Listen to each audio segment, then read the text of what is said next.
Good morning mga beshi. Pasok na naman tayo sa work. Hindi tayo pwedeng umasa sa hulog ng langit. Kailangan sabayan natin ng sipag at saba. Sa mga nakahiga dyan, bangon-bangon na. Galaw-galaw muna. Mahirap maging mahirap. Kailangan kumayod.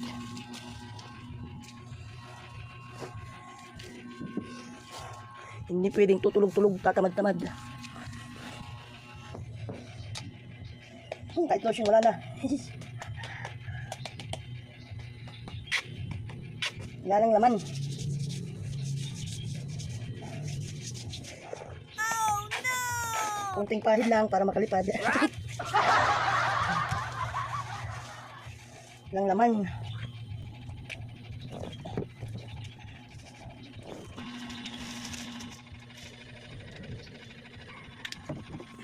Pahid-pahid muna sa muka para matanggal yung langis.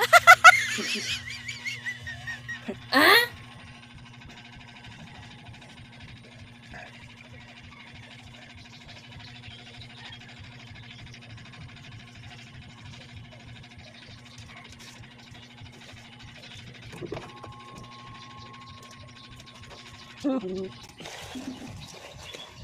So, siyempre yung malit lang po yung bahay ko.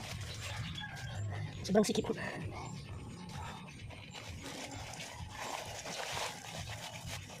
Yung bubong, mga butas-butas na.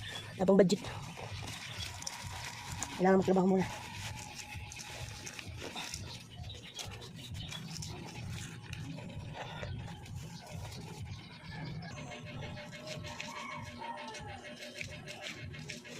Pagpasok mo, kwarto agad.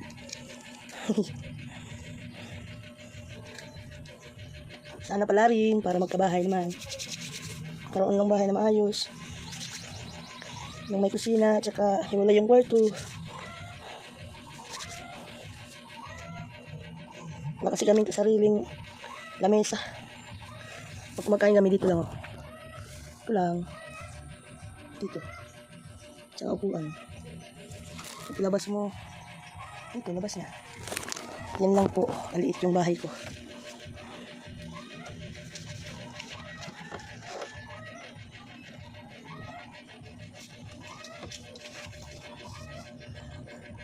Hindi po ako mayaman. Sakto lang po, nakakakain ng araw-araw. Nakabayad ng kuryente.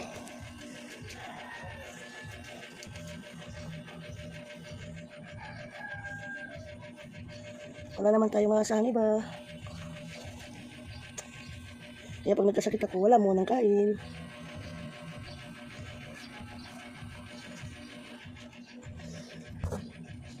Shoutout pala sa mga beshi ko dyan. Ingat po kayo palagi. God bless po.